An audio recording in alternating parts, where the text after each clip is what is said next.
¿Se está viendo el...? Se está viendo el artículo. Ya. Ya, ahí estamos grabando. Bueno, para los estudiantes y las estudiantes de nuestro curso de América Indígena, esta es una de las últimas clases que vamos a hacer a través de las cápsulas asincrónicas y siguiendo nuestra línea de invitados, ¿cierto? Especialistas y académicos exitosos que tenemos invitados. Hoy día vamos a conversar, vamos a escuchar al doctor Joaquín Bascopé Julio, ¿ya? Joaquín Bascopé es originalmente antropólogo, sin embargo, en sus estudios posteriores los hizo en Francia, en la Escuela de Altos Estudios en Ciencias Sociales, donde obtuvo un diploma de doctor en sociología, ¿ya? Y dentro de los temas que él ha trabajado, siempre está fuertemente implicado a lo que es la historia de Magallanes, de la Patagonia, de Tierra del Fuego, de un complejo, ¿cierto? Histórico y diríamos también un complejo académico, intelectual, ¿cierto? Gnóstico, ¿ah? Que según lo que yo he escuchado, él llama Fuego Patagonia, ¿ya? Actualmente Joaquín trabaja como investigador, aquí lo tengo anotado, espérenme un segundo porque lo tengo por acá, ¿cierto? Es claro, es investigador de CONICET y específicamente del Instituto Patagónico de Ciencias Sociales y Humanas, ¿ya? Además trabaja en el Museo de Historia Natural Río Seco de Punta Arenas y en la Facultad de Ciencias Naturales de la Universidad Nacional Patagonia San Juan Bosco se encarga de dictar una cátedra que se llama Ecología de la Conservación, ¿ya? Y además también es uno de los promotores y uno de los soportes morales e intelectuales del Fortín del Estrecho, ¿cierto? Que es un diario mensual, ¿ya? Bueno, aquí está más o menos resumido lo que es el currículum, la trayectoria de Joaquín.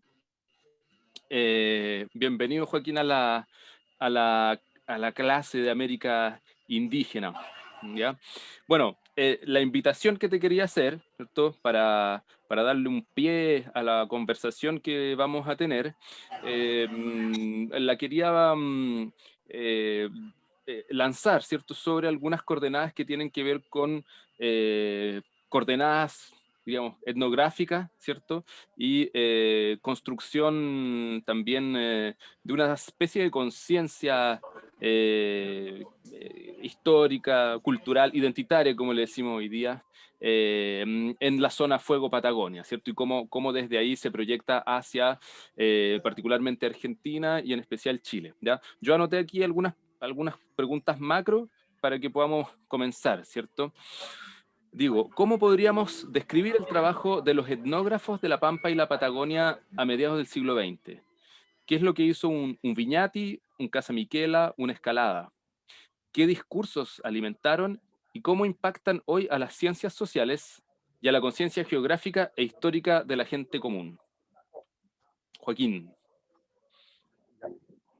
Hola, buenas tardes a las y los estudiantes. Gracias, Cristian, por la invitación. Me disculpo porque la cámara del compu tuvo ahí un problema y estoy por audio y compartiendo pantalla, pero creo que va a bastar un poco eh, para desarrollar la pregunta y conversar sobre, digamos, otras cosas que vayan surgiendo ahí eh, en la presentación. En todo caso, se escucha bien, se escucha Eh, bien.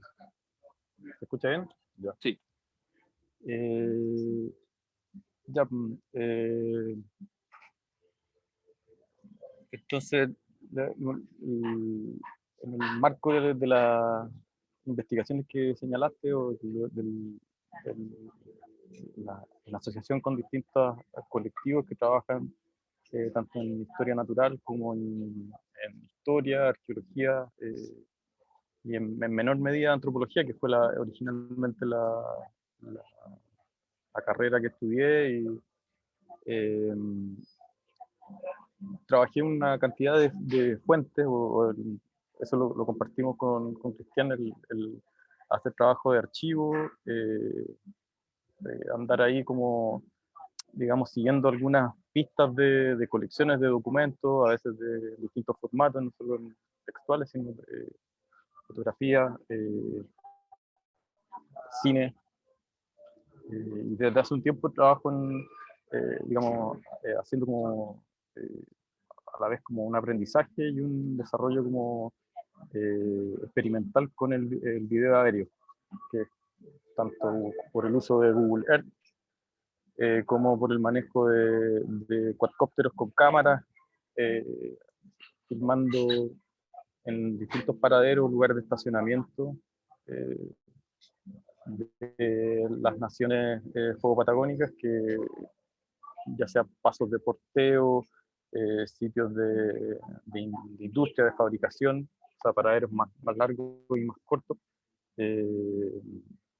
Y estas estacionadas, digamos, como que han ido un poco modificando la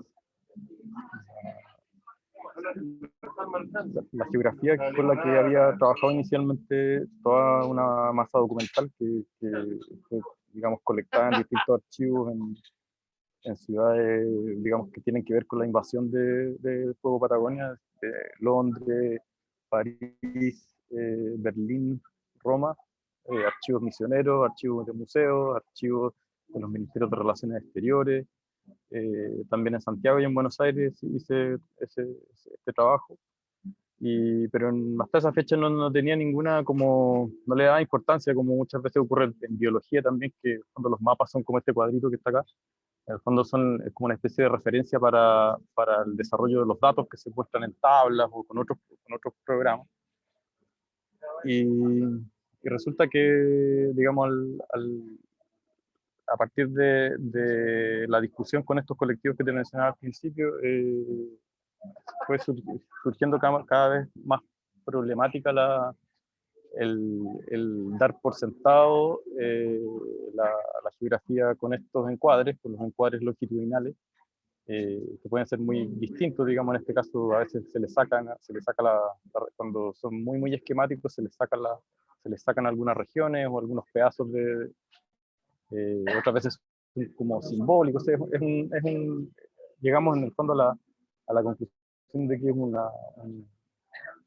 icono de propaganda, tal como eran las cartografías cuando en la época de las expediciones de los españoles, que eran objetos súper llegaban a tener como una dimensión de secretismo, si eran muy buenos, y hoy día se cotizan todavía esas cartografías antiguas, de manera que han hecho que el encuadre sureño, el encuadre, sí, los encuadres de eje norte-sur tengan como sean un fetiche, digamos, de mostrar una región como desconectada, aislada, el fin del mundo. Entonces, como siguiendo tu pregunta, la antropología, la historia pero sobre todo la antropología y la etnografía, hicieron su contribución a estampar esta geografía de eje norte-sur. Y ese trabajo, digamos, ese trabajo de impresión, de repetición de algo que va como que se da por sentado en los trabajos de investigación, en particular yo lo estudié a partir del icono Tehuelche, que es digamos, un motivo turístico, a la vez que un concepto, digamos, etnológico, que está súper vigente, digamos, a pesar de que ese Tehuelche no refiere a ninguna población, ninguna nación en particular. Pasamos, digamos, en este digamos, giro del encuadre o en este desarrollo de una geografía que como que considere o intente considerar el territorio desde el punto de vista de las naciones fuego patagónicas, es decir, no desde la proyección Estado-nacional, sino desde digamos, el uso que hace del territorio para entender cómo son las vías de tránsito, como decía antes, los pasos de porteo, los lugares de interacción, todo para poder como entender, por ejemplo, la dinámica que se da también en otras regiones de tierras altas o veranadas y tierras bajas o invernadas. Es un movimiento digamos, que hacen los, los guanacos en este caso y que la gente sigue. Es un movimiento que hoy día también eh, da forma al territorio de las estancias, porque en general las estancias tienen sus campos de veranada e invernada y los animales están cada vez más, a veces, sobre todo en los lugares donde el suelo está muy erosionado, están en movimiento para intentar recuperar el suelo que, digamos, sobre todo con las ovejas, ha sido muy castigado. Oye, Eh, y podríamos más o menos pensar, yo sé que esto tú lo desarrollaste en tu tesis, pero esto que hablas de las veranadas y las invernadas, más las huellas que van marcando los guanacos, por ejemplo, eh, eh, cuando las estancias empiezan a controlar el territorio o empiezan a proyectar una suerte de dominio sobre el territorio, ¿las ovejas siguen más o menos estas mismas huellas o cambia la cosa? Lo que pasa es que la estancia, digamos, primero la repartición de tierras antes de ponerle, digamos, cerco, o el diseño previo a ponerle cerco, es un diagrama que sigue más o menos voy a agrandarlo acá a ver si sigue este tipo de partición, digamos, en cuadritos cada vez más chicos. Entonces, a partir de ese tipo de cuadriculación y con este es que se hacen las subdivisiones de tierra, y dentro de esos predios, digamos, ya alambrados y todo, se hacen movimientos de veranada e invernada. Entonces, digamos, la población ovina o la invasión ovina como ocurrió realmente, digamos, produjo tantas huellas que el suelo en algunos sectores está totalmente, digamos, lo que se llama sobrepastoreo es justamente cuando los animales pasan muchas veces por un mismo sector, además del raspado que hace la oveja cuando el pasto ya está chiquitito, sino la vaca, por ejemplo, ralea, corta por encima, ¿no? En cambio la oveja escarba. Entonces, en los sectores donde hay poca cobertura vegetal, digamos, tanto en la provincia del Chubut como en Santa Cruz, sobre todo en estos sectores, no sé si se alcanza a ver, en los sectores donde alojados del piedemonte, donde la capa vegetal es muy delgada, digamos, el pastoreo ovino intensificado durante más de un siglo ha dejado zonas irrecuperables. Entonces, eh, ¿cómo decirlo? Digamos, se siguen haciendo veranadas e invernadas, pero como si fueran hormigueros, digamos, con una densidad de movimiento mucho más potente, sobre todo piensa que en las ovejas en Chubut son 3 millones de ovinos, y en Magallanes son más o menos 1,5 millones. La población de las regiones son 150.000 personas. En Chubut son 500.000. Entonces, O sea, hay que multiplicar por 10 la cantidad de personas y llegáis al número de ovejas, más o menos.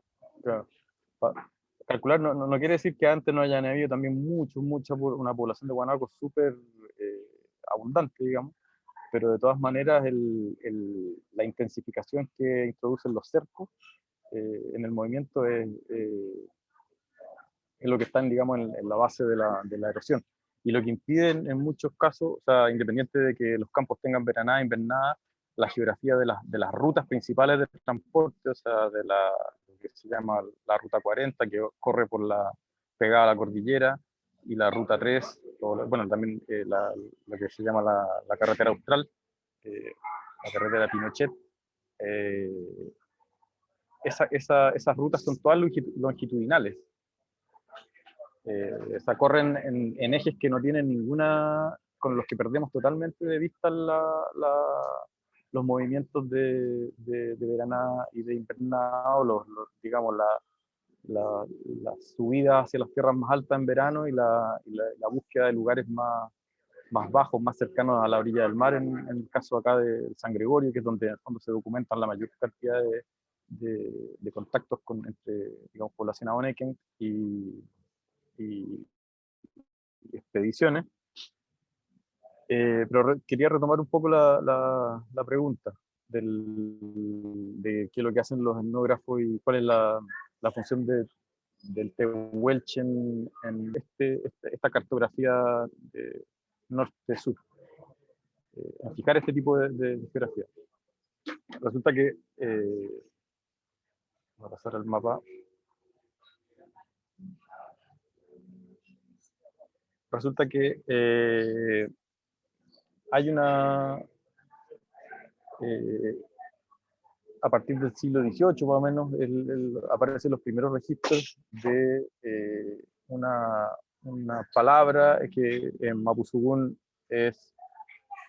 lleva como el sufijo che, que significa gente, y que al parecer todavía no está muy claro porque varía tanto, a veces se dice chehuelche, a veces se dice sewelch, a veces se escribe, digamos, aparecen en la documentación, aparecen estas variaciones del gentilicio que corresponden a veces a la nación Teuchen y a veces a la nación Aonekenk, que están acá nosotros en esta plantilla que hicimos con Samuel García Oteiza. Armamos, digamos, la distribución de las lenguas entre el siglo XVII y el XIX, y las naciones, digamos, el ámbito en el que se movían las naciones referidas, digamos, en estas lenguas. Entonces, la palabra tehuelche o el motivo tehuelche, porque no solo es un registro, digamos, alfabético, sino que también tiene apoyo fotográfico, apoyo los arqueólogos, la arqueología que colecta objetos en los territorios recién invadidos y los lleva para los museos, los hacen material como de análisis, tehuelchiza, por decirlo así, toda una cantidad de materiales que se transforman en colecciones y que han clasificado como materiales, entre comillas, tehuelches. Hoy día existen comunidades mapuche tehuelches acá en Puerto Madryn, por ejemplo, y en la provincia del Chubut. Existen, digamos, en Santa Cruz también, la gente de la comunidad Camusuay que se sigue, o sea, está ocurriendo ahora un proceso junto con la revitalización de la lengua de la Onecoagen, de reflexión sobre entre comillas, tehuelchitud, o sobre este motivo tehuelche, porque en el fondo tehuelche representa el indio argentino. Eso es como el tehuelche quiere decir que en el fondo los mapuches son chilenos y los tehuelches son argentinos. Entonces, en algunos foros ultranacionalistas hoy día se sigue, cuando aparecen noticias sobre los mapuches, siempre sale alguno que dice como que, digamos, ese es uno de los, si uno quiere, uno de los, digamos, grandes efectos de la antropología de Viñati, Casanquela, escalada en menor medida, hay escalada que quizás uno puede hacer un punto de aparte. El hecho de que la gente, como decís tú, la gente común, los medios de comunicación, sobre todo, que es donde se produce ese sentido común, hayan repetido infinidad de veces esta cuestión de que el tehuelche, o sea, esta clasificación etnológica, es un vehículo como de patriotismo para dejar a los mapuches en el lado chileno, como indios chilenos.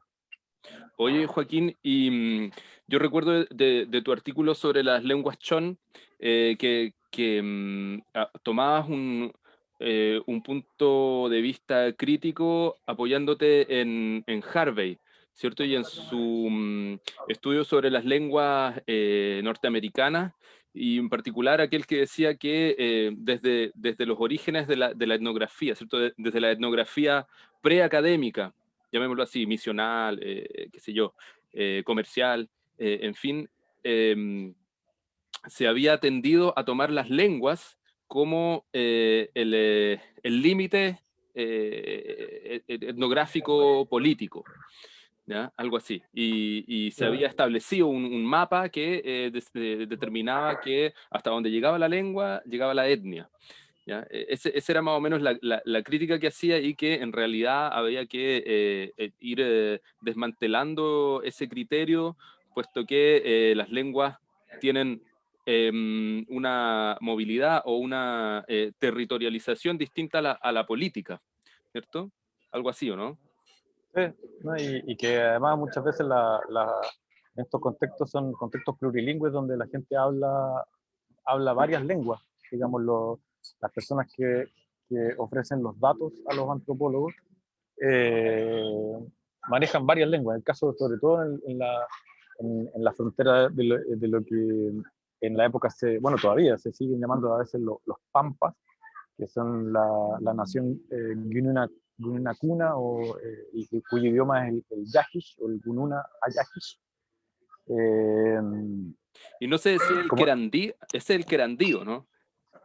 hay una discusión también entre los lingüistas sobre la cercanía o lejanía de los querandí con la nación Pampa. Los querandí para los estudiantes son digamos, la nación que los españoles encuentran en lo que hoy día es el Río de la Plata, digamos, lo que en esa época era el Río de la Plata o el estuario, y que tiene una extensión que yo no conozco muy con precisión, y ha sido postulado su vínculo tanto digamos, con las lenguas guaraníes y últimamente con los Gununa Yajish. Digamos, una vez que el Mapuzugún, digamos, y la nación mapuche en toda su diversidad, digamos, geográfica, desde Chilhue, desde Valdivia, con distintas migraciones me refiero, eh, eh, ocupa, digamos, toda la zona que va entre el río Colorado y el Limay. eh, Hay inmediatamente gente que empieza, sobre todo en la nación Gununa, que empieza a manejar el Mapuzungún perfectamente, y que además de manejar el Mapuzungún hablan algunas de las lenguas chon, ya sea el Teuchen o el Aoneco, que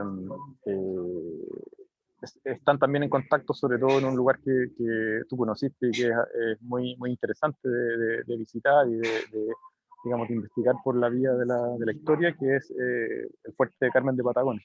Ahí en ese sector, en ese eh, digamos, en torno a la fundación de ese fuerte, va a ser que además hay donde también viven esclavos negros. eh, Se arma ahí un lugar de tráfico, de intercambio de pieles, de comercio, digamos, y en estas 4 lenguas, digamos 5, si incluimos el idioma de los esclavos, que serían el Mapuzungún, el Gununa, el cristiano, digamos, el castellano, o algunas de las lenguas de los invasores, y las 2 lenguas chon, o digamos, principalmente Teuchen en este sector, porque los Teuchens van a ser digamos, son rivales o están enfrentados con la nación Aoneque, que a partir sobre todo de finales del siglo XVIII. Y ese panorama, digamos, es parecido a lo que ve Harvey en la zona de los Grandes Lagos, creo que es donde está sobre todo investigando, y en todo caso digamos, aquí está la cita, dice Harvey: en lugar de tratar las taxonomías lingüísticas como categorías étnicas transhistóricas aplicables a los primeros siglos de colonización, los académicos deberían prestar atención a las formas específicas en que los pueblos en particular describen sus propios idiomas.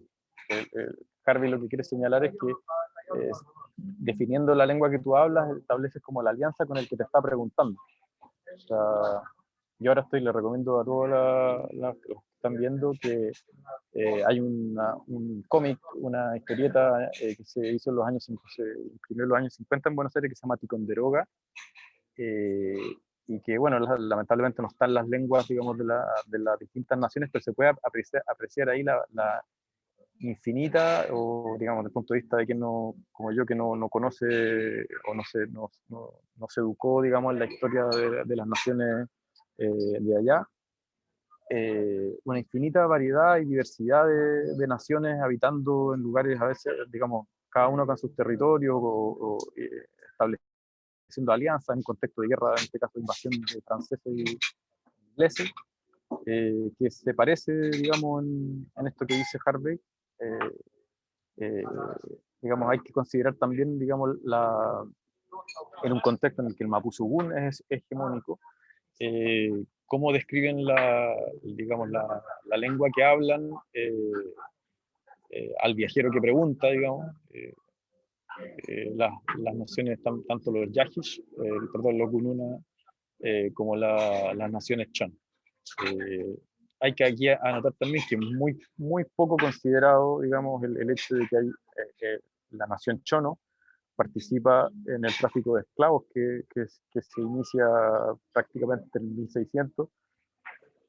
Eh, y esta nación, digamos, pasa a vivir o a estar más cerca de la isla de Chilhue, y la lengua, sabemos que la lengua chono es distinta de los caucaus, que son otra nación que vive más cerca de la entrada del río, de lo que es el río Báquer, y que asisten a los misioneros jesuitas y que tienen otra relación con los colonos, y que no sabemos, no existe ningún vocabulario, del chono, digamos, apenas hay registros, hay sobre todo nombres geográficos, como estoy pensando, digamos, en lenguas como el mapuzungún, que hoy día viven un proceso de revitalización digamos, de estudio y de difusión del que estamos muy lejos en Fuego Patagonia, en el sentido de, sobre todo en el caso Oneco, digamos, la lengua Ona y el Yagán y el Cahuéscar tienen digamos, comunidades hablantes que están también en ese proceso. Y los Aonekens se han sumado últimamente también, creo, hay un colectivo que está trabajando en una guía. Y obviamente estos temas que estamos hablando, digamos, el, el, el tehuelche, la división que hizo en particular un antropólogo que se llama Casamiquela, entre los tehuelches del norte, del sur, y dentro de cada subdivisión, otras subdivisiones boreales y septentrionales. Es un diseño que calza exacto con el proyecto Estatua Nacional. Entonces, digamos, las comunidades que hoy día todavía siguen usando tehuelche como digamos, como nombre autodefinición, este tipo de cuestiones. Bueno, pero también pasa muy seguido en Gualmapu, se da mucho el que se use a algunos antropólogos como hoy día como referencia para cosas que tienen muy poco asidero histórico. Pero se los usa porque, bueno, es otra historia, digamos, la manera en que los etnógrafos se relacionan con las comunidades. Eso daría para otro. Oye, me parece a mí que todas estas dificultades que existen en el estudio de las lenguas en particular, ¿cierto? Tiene que ver también con, como dices tú, y vuelvo al tema de Harvey, ¿cierto? Un poco cómo se referencian las lenguas, la lengua propia con las otras lenguas, ¿cierto? Entonces, cada testimonio que se recoge, cada perspectiva que aparece, es casi como un universo en sí mismo. Entonces, pienso yo, por ejemplo, para que los estudiantes sepan, hubo a finales del siglo XVIII, ¿cierto?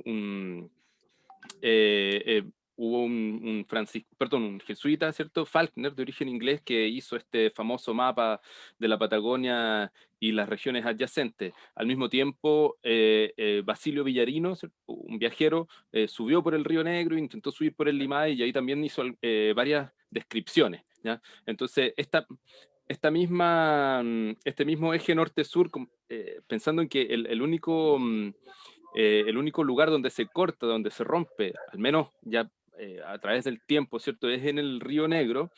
Es posible, digamos, estamos frente a una profunda y eterna casi complejidad a la hora de entender la distribución de las lenguas, de entender la sociopolítica, ¿cierto? Y la diplomacia de las lenguas, ¿cierto? Además, tú mencionabas el castellano como el cristiano, pero sabemos bien que en Patagonia eh, tuvo, tuvo una presencia local o que se volvió una lengua local el inglés y también el galés, ¿cierto? Entonces, Sí, eso aún, digamos, es un factor más de complejidad, ¿cierto, Joaquín?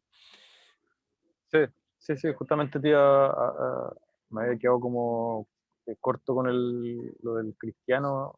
En todo caso, el galés y el castellano tienen, ahí donde estoy marcando la flecha, son como pequeños enclaves, así como el fuerte de Carmen de Patagones, la colonia galesa, la isla Pavón, perdón, aquí es Puerto Deseado, la isla Pavón y, digamos, el enclave, digamos, antiguo del estrecho de Magallanes, que eh, se mantiene, digamos, como como dices tú, hay una variedad de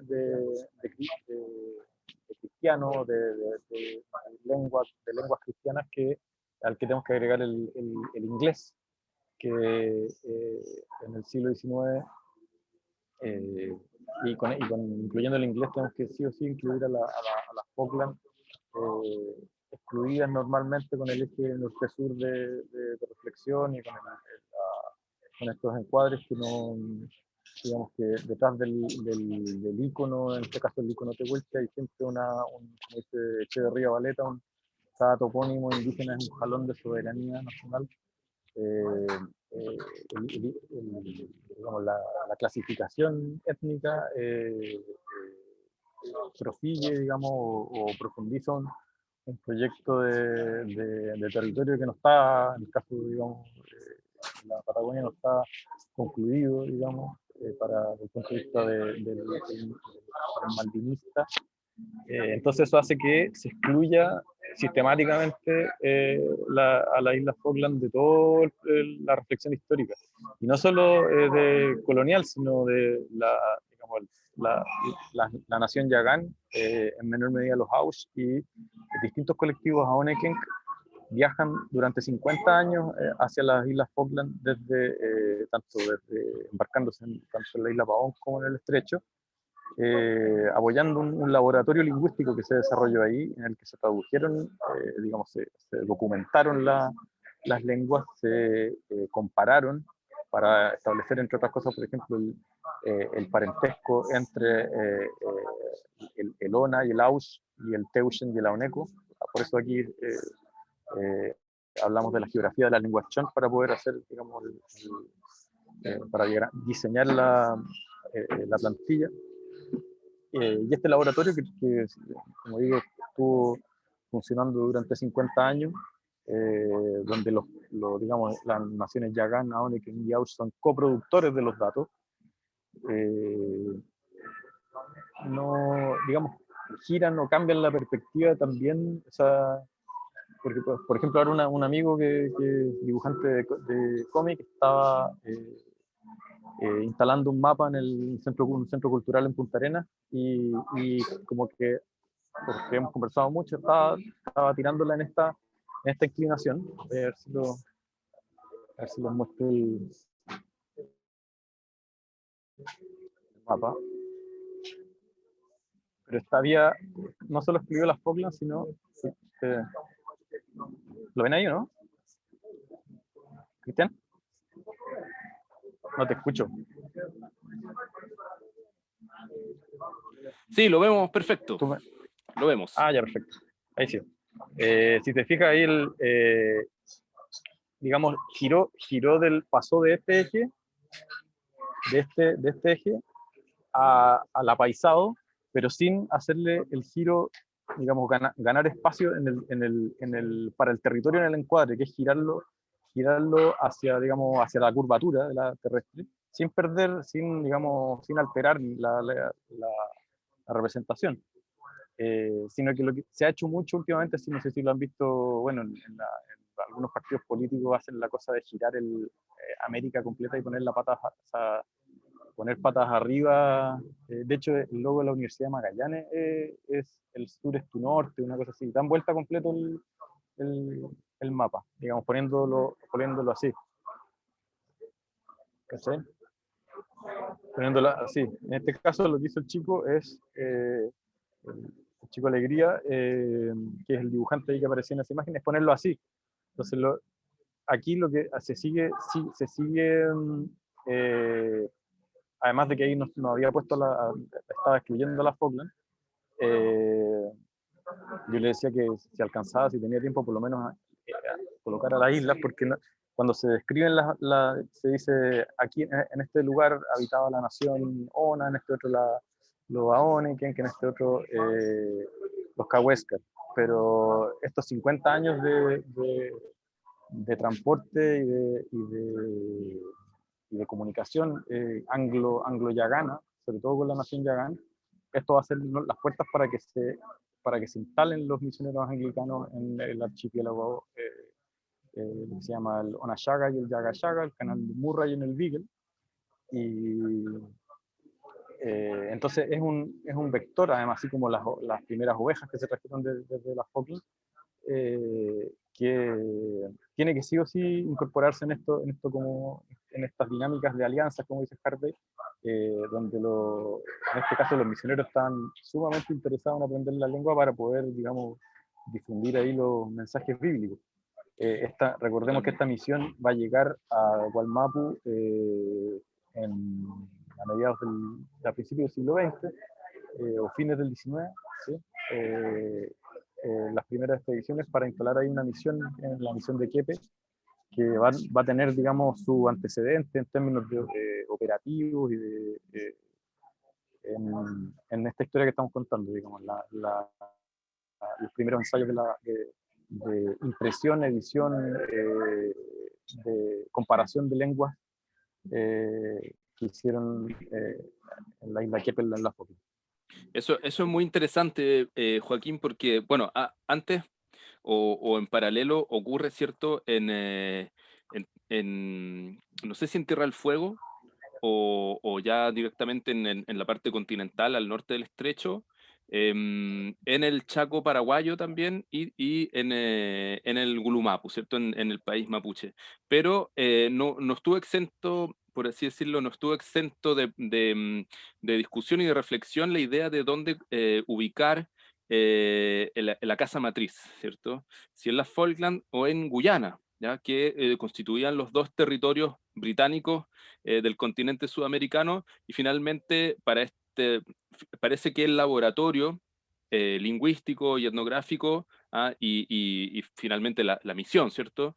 Termina primando lo que son las Falklands, las Malvinas, puesto que Guyana era una plantación, todo el territorio era una plantación. Entonces existía el riesgo que aquellos neófitos que se iban a evangelizar en ese lugar pudiesen caer en los vicios, ¿cierto? En el alcohol y en el pecado que trae aparejado una vida tan monolítica como es como es la de la plantación.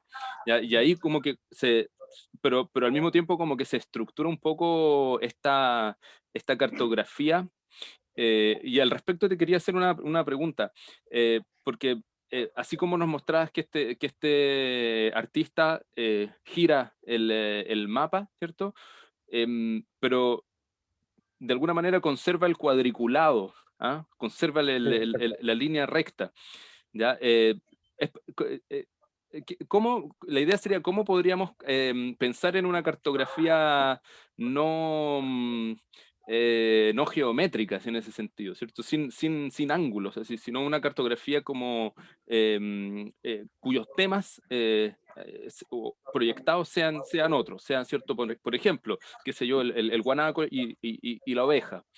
¿ya? O las lenguas, tal como la estás planteando tú, ¿cierto?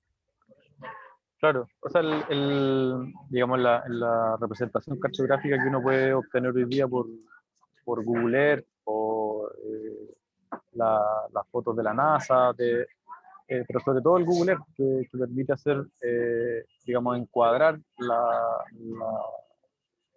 la perspectiva como uno le acomode. O sea, en este caso, esta no es una imagen fija, digamos, sino que es una de las posibilidades eh, que con el encuadre, o sea, si el encuadre uno lo orienta hacia representar lo mejor posible el territorio, eh, digamos, puedes ocuparlo, digamos, ya sea con más o menos zoom o con la porción, si quieres, por ejemplo, si estás trabajando solamente sobre una llaga y llaga, puedes obtener perspectivas mejores, digamos, pero lo importante es que en el cuadro no es uno solo ni un molde, sino que es el que te tiene que dar la mejor, digamos, la mejor perspectiva para representar el territorio. En este caso, como decía, al girarlo así, quedar con el mismo, la misma porción de territorio representada, si uno lo gira, ahora no tengo la cámara, no puedo hacer el gesto pero es girarlo hacia, acostarlo un poco, en este caso, acostarlo hacia, no sé si se capta, eh, Sí, hacer esto mismo el, que el, hace el, Google Earth, eso. ¿cachai? Lo que hace el artista que vimos recién es girar simplemente, pasar del mapa así a hacer ponerlo así.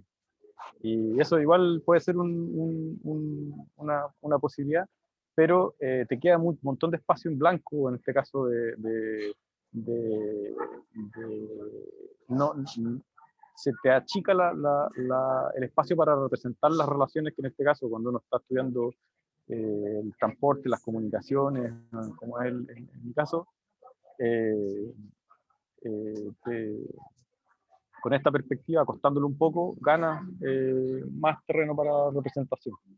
Entonces, es una cuestión, y al mismo tiempo que ocurre eso, yo, por ejemplo, en mi tesis doctoral, nunca le di pelota al tema cartográfico. O sea, no, pues, todos los datos, digamos, de la tesis los reprocesé a partir de este giro, digamos. Porque había hecho investigación de archivos así como iba a hacer lo mismo que hace todo el mundo, digamos, hice eso de colocar el mapa como un cuadrito de referencia, ¿no?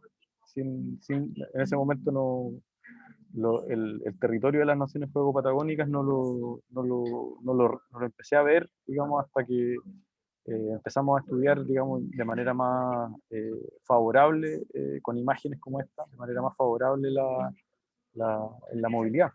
Entonces, si uno con el esquema norte-sur siempre los pueblos son los pueblos a punto de desaparecer, los del fin del mundo, como que a veces cuesta ver la relación entre una cosa y otra, pero es así de crudo.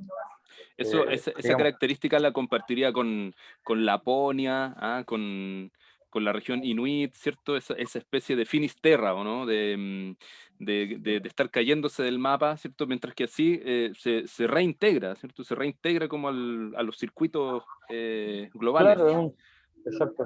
O sea, esta imagen representa no solo, es favorable no solo para la representación del territorio de las naciones fuego patagónicas, sino del tráfico, de la posición de pasarela de tráfico de la región hasta antes de la apertura del canal de Panamá, que pero digamos, si uno lo pone así, te queda siempre al tope, al fin, en el fin del mundo. Funciona ahí bien el esquema sureño de decir ir al sur, es ir un poco a irse, digamos. Mientras que en la posición como de pasarela, en este caso hoy día como de puerto de entrada y salida de Antártica, permite conectar esa actualidad con una historia que nunca ha dejado de ser actual, que es la invasión del territorio de las naciones Aus, Ona, Yagán, Cahuéscar, Aonequín, y digamos, yo creo que en Gualmapu es una cosa que hemos conversado con Víctor Naquí y contigo también, el hecho de la utilidad que tendría el trabajar o difundir cuestiones relativas a la lengua y a la historia con encuadres favorables al un pensamiento territorial.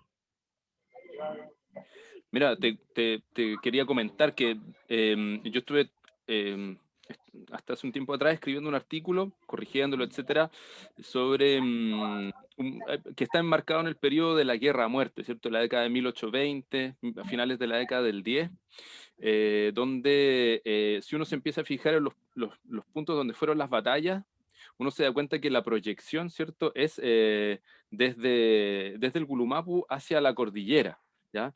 Y, y tiene todo el sentido, por ejemplo, que la persecución que existe desde los militares chilenos a los hermanos Pincheira haya sido hacia la cordillera, ¿cierto?, hacia la zona pehuenche. Entonces, cuando uno lo ve en un mapa norte-sur, es una dimensión que uno no resalta, ¿cierto? No la puede entender viendo un mapa así, pero con el ejercicio simple de girar el mapa, ¿cierto? Ahí uno empieza a darse cuenta cómo funcionan las cosas, ¿cierto? Y por qué está aquí esta batalla, por qué se produce acá en este momento, ¿cierto? Lo importante de colocar fuertes. Estoy pensando desde la fuerza colonial, ¿cierto? De colocar los fuertes en los boquetes, ¿cierto? De proteger las ciudades y darse cuenta que territorios como el Gulumapu o la Araucanía, donde hay planicies, ¿cierto? Donde hay tierras planas, pero las tierras planas son históricamente, ¿cómo expresarlo bien? Son de difícil asentamiento. Son de difícil, hay mucho tránsito, hay mucha circulación, pero hay poco asentamiento, ¿ya? Probablemente por las disputas que haya significado, ¿cierto? En un lugar tan montañoso aquello.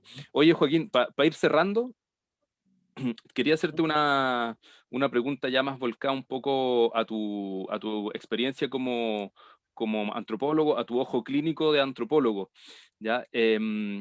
Una pregunta que voy a dividir en dos. Una, porque es cierto que cuando uno hace un mapa o cuando un cartógrafo, ¿cierto?, diseña un mapa, le va poniendo distintos temas. Puede ser el relieve, puede ser, qué sé yo, rutas, puede ser recursos, ¿cierto? Entonces, es posible que la ausencia de aldeas, ¿cierto? O de loft, que podríamos llamar en Mapuzugún, ¿cierto? En la zona, en Patagonia en particular, haya inhibido una cartografía humana más precisa, por una parte, y lo otro, también pensando en lo que es la parte mapuche que está en el Puel Mapu, ¿cierto? Pero que no está en el interior o en la costa atlántica, sino que está pegadito a la cordillera. Caleufu, ¿cierto? Todo lo que es el país de las manzanas. ¿Ah? Y ahí se advierte una transhumancia entre las estaciones de invierno y verano, ¿cierto? En verano un poco más arriba de la cordillera, en invierno un poco más abajo, ¿ya? Esa transhumancia también se advierte en Patagonia, ¿cierto? Y que hay también esto que te señalaba yo de la ausencia de aldeas o de loft en este territorio. ¿Cómo afectaría la cartografía aquello? Yo creo, bueno, en primer lugar, que la división entre Puelmapu y Gulumapu es una proyección, digamos, etnonacional o desde el punto de vista estatal. Es una cuestión que digamos, bloquea bastante la posibilidad porque replica simplemente la frontera entre Chile y Argentina como indigenizada o etnificada eh, en territorios mapuches que en el fondo no están en principio divididos. Eso siempre prefiero hablar de Wallmapu, independiente de que digamos, el proyecto de país mapuche actual, los límites del país son una cuestión a definir, digamos, colectivamente o socialmente los procesos de cada sector. Entonces, sí, sobre los LOF, yo creo que habría que ver, porque en el fondo la idea de que el LOF fuese una cuestión más estable o más parecida a una aldea que los campamentos, digamos, las estacionadas, que a veces podían durar un mes o dependiendo de la estación o del tipo de recursos que hubieran en el sector, eh, también de la condición climática. O sea, una idea que tenemos como que, que desde los hábitats fijos, los que vivimos desde las ciudades, desde lugares que hoy día funcionan con redes de agua, gas, internet, proyectamos sobre el pasado como gente que anda como más o menos nómade, es súper equívoca para aproximarse digamos, a la idea de país de Yagán, de país ONA, de país Aonequén, con estaciones que no tienen nada de imprevisto, sino que, bueno, después las cosas cambian en el camino, cambian, pero los paraderos están súper identificados digamos, los lugares de encuentro, la señalética de humo, todo ese tipo de ambientación, digamos, del territorio o de marcación. Eh, eh, Creo que la principal diferencia digamos, con el Wallmapu es la densidad demográfica. Eso sí cambia, digamos, la forma de organizarse de la población, que digamos, en el sector desde Chilhue hasta el Biobío, digamos, hay un tipo de actividad económica o de explotación del suelo que es distinto, digamos, al que se hace en las zonas digamos, la resonancia del Guanaco. Eh, y qué otra cosa me había si eso tenía en las cartografías yo creo que no, por ejemplo, los expedicionarios, los viajeros, digamos, que levantan los primeros mapas de la región, están sumamente, digamos, determinados por las huellas, digamos, por las rastrilladas, que en muchos casos, sobre todo en la ruta que va entre Punta Arenas y Isla Pavón, son tremendas autobahn, o sea, son, digamos, autopark o parkways, que como le dicen, digamos, hay no solo caminos y sistemas de vialidad, digamos, esto que decimos el tránsito entre los campos de verano y de invierno, sino que están también súper claros digamos, los ámbitos de cada colectivo, en el sentido de que las divisiones que se le ha intentado poner como el río Santa Cruz, por ejemplo, como límites entre los tehuelches del norte y del sur, solamente replican este mapa nomás. No, digamos, se desconoce sistemáticamente el uso que hicieron los invasores de los caminos nativos y de los pasos de porteo, lo mismo en el caso de en el diseño de las crónicas con los que hoy día estudiamos la historia de la invasión, están los caminos y las vías de comunicación que estaban en curso, o sea, que estaban en uso en ese momento, eh, fue fundamental. O sea, y más lo confirma el trazado súper lamentable de muchas de las rutas, digamos, las que hoy día se andan en auto o en camión, digamos, que van cortando todo, sobre todo, por ejemplo, la ruta que va entre Punta Arenas y Puerto Natales, corta como 8 humedales, pasa pegada al bosque. Ese bosque después se incendió, digamos, para abrir paso a la ganadería, pero porque la ruta pasaba ya demasiado, y eso solo para que, en el fondo, la cartografía, este mapa, se ajustara en el terreno al diseño norte-sureño. No olvidemos que la isla Tierra del Fuego está dividida tal como si fuera una torta, digamos, por la mitad, que está lleno en el límite entre Argentina y Chile. Hay montones de partes donde la frontera pasa por la punta de los cerros, o divide lo que se llama la divisoria de agua en su época.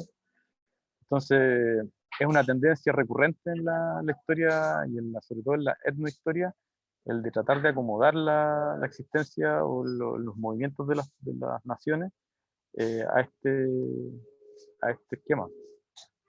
Y, digamos, a veces no conscientemente o no explícitamente en los textos, entonces uno al rato termina como captando que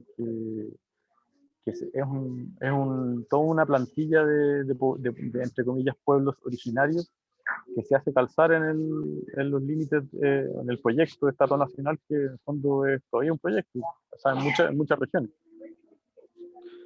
Absolutamente. Oye, Joaquín, me dejaste pensando en un tema que podríamos a futuro empezar a tirar líneas, la idea de frontera natural. ¿Ah? Cómo hemos ido construyendo este concepto de la frontera natural que no existe, po, ¿ah? Que si yo te escucho a ti, digo, esto no existe, ¿ah? Esto es una farsa. ¿Ah? Bueno. O sea, sobre todo que algo que no comentamos, pero que por mucho tiempo la arqueología se ha ocupado, a pesar de que en la arqueología se ocupa la noción de fuego Patagonia, que inicialmente la introduce el geógrafo finlandés Väinö Auer,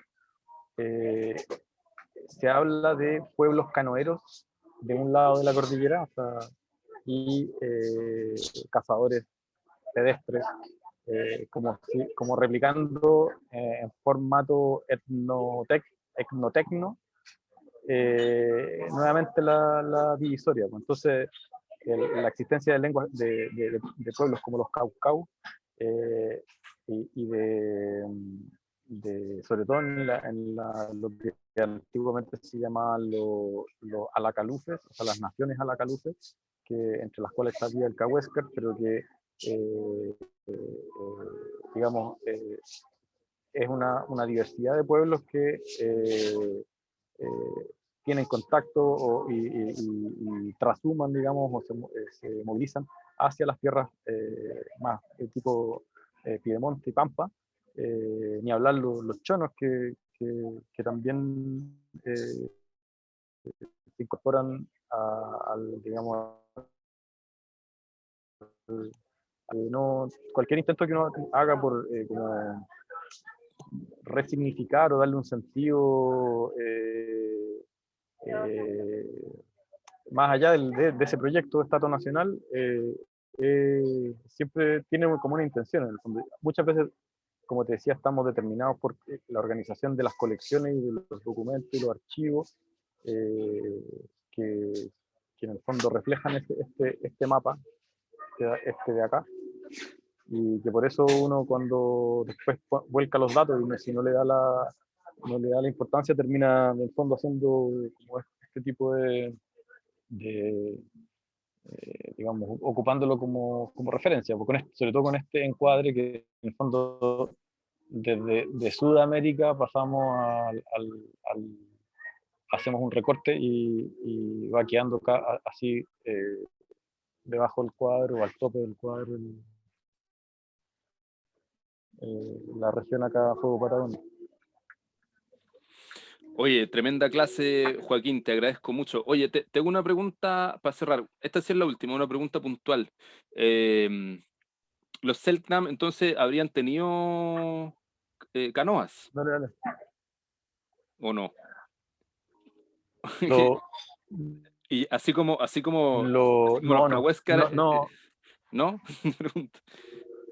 Hacían veranada así en País Yagán, ahí cruzaban por el sector de lo que hoy la isla Gable, un poquito más, digamos, la vecindad de Ushuaia, donde el Onasaga es más estrecho, hay un islote ahí que entonces a bordo de canoas Yagán, o a veces puede haber sido Aus también, pero tengo entendido que por lo menos a bordo de canoas Yagán iban incluso en expediciones de guerra eh, digamos, a la isla, lo que hoy es la isla Navarino. O sea, cruzaban el Onasaga. Hay otro registro en 1907 de cacería de guanaco en verano, o sea, de cruzar a cazar guanaco. Y aunque es un periodo bien tardío,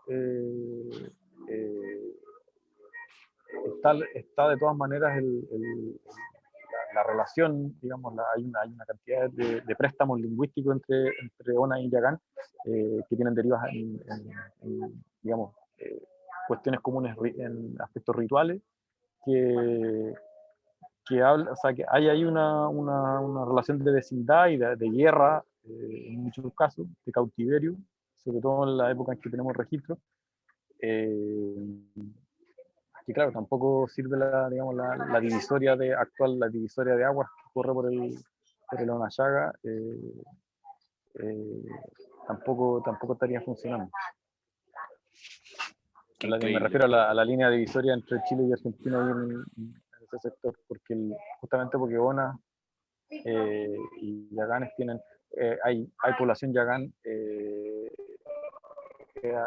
cohabitando con los Aus en tiempo histórico, lo cual, bueno,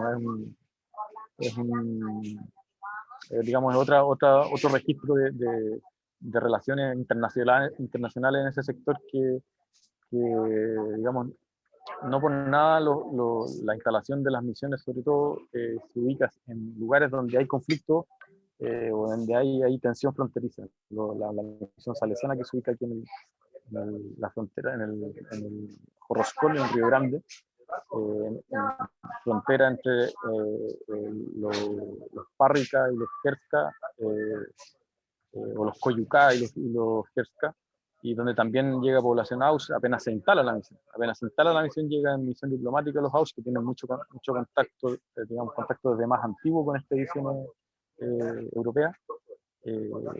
Entonces, el ocupar esas posiciones, digamos, para poder hacer la mediación que quieren hacer o para poder transformarse como en filtros de algo, se ubican en esas posiciones como de frontera, tal como ahí el Ushuaia o lo que hoy día es la estancia Harvard con Acatucha. Eso también da para reflexionar sobre la crítica de la geopolítica misional, ¿ah? Este olfato por reconocer espacios críticos, ¿ah?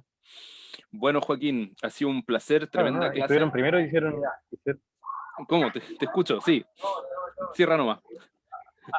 No, te decía que antes de instalarse en ese sector estuvieron 50 años estudiando la lengua, o sea, hubo mucho ensayo y error, incluido masacres de misioneros, antes digamos, de elegir el spot donde se iban a... Claro. En Gulaya, justamente, donde se iban a... y en el caso salesiano igual, en la isla de Austria también hubo sublevaciones, revueltas, que antes de que, digamos, los misioneros logren, en realidad nunca lo logran, ese es el tema. Es una relación que todavía está en curso, porque antes eran los misioneros y hoy día son las organizaciones ecologistas o los mismos gobiernos que usan el commodity de los pueblos originarios para establecer alianzas de distinto tipo. Increíble, ¿eh? Sí, pues. Y también está una carrera también, pues. Me acuerdo de una carta de un salesiano, Pasolini, que escribe que no pudo vincularse con, o no pudo tener buenas migas con, si no me equivoco, es Casimiro, que ya tenía acuerdos previos con los ingleses, ¿ya? Entonces, como que también hay una especie de quimera de la misión, ¿eh? de búsqueda, así. Scramble from Fuella, ¿eh? Algo así. Ya, pues, Joaquín. Sobre todo en el caso de Casimiro, que Sí, no, dale no, estamos, puta, que nos vamos a alargar aquí ya. No, te decía que en el caso de Casimiro, que de madre Teuchen, y que, digamos, está, eh, su madre está en Carmen de Patagones originalmente, y él aparece como intermediario En Tierra del Fuego, un lugar que queda a 2000 kilómetros en de Sandy Point, distancia. Claro, Punta es Arenas. un elemento ahí, además su familia, porque Velocon, y que se llama el nombre cristiano de un auneco que es Pedro Platero, que también van a las Falkland y participan ahí en la coproducción de datos lingüísticos. Son gente que está, bueno, Casimiro por ejemplo es el que dirige la primera huelga en Punta Arenas, pasa que no se la considera como tal, porque la población auneca en la historia, digamos, regional, no es magallánica, Claro, es como una especie de ícono del pasado. Entonces, no, en ese momento estaban dirigiendo asistiendo a un incendio que había, como una compañía de bomberos auneca, y el gobernador no cumple digamos, su palabra de pagarle en el momento en que, y Casimiro suspende las tareas y lo mete en preso y todo. Hay una movilidad y una inteligencia en el manejo de las relaciones que a veces quizás no era colectivamente entendida por toda la nación, o a veces respetada por algunos, seguida por algunos, pero de todas maneras, desde el punto de vista como liberal o historiográfico, sí, ilustrado, son elementos que hoy día digamos, los colectivos onecos que están revitalizando la lengua y que tienen como una reflexión histórica, tienen que sí o sí tener en cuenta como antecedentes diplomáticos, así tal como los maoríes han recuperado eh, tratados, y parlamentos mapuches, Ostragún, son hoy día como antecedentes súper importantes para el presente. claro, claro. De todas maneras. Oye, ya, ahora sí, cerramos, Ya, Joaquín. listo. Esta conversación no quedará acá, así que ojalá que para futuras sesiones, ¿cierto? O para otras ediciones de este mismo curso podamos seguir conversando, pues, ya que establecimos este diálogo en estas aulas virtuales. Ya te Ya, pues, agradezco mucho y nada, pues, a los estudiantes, espero que este haya sido un buen cierre y que tengan unas bellas y descansadas vacaciones. Chao nomás, ya. que les vaya bien. Gracias. Chao.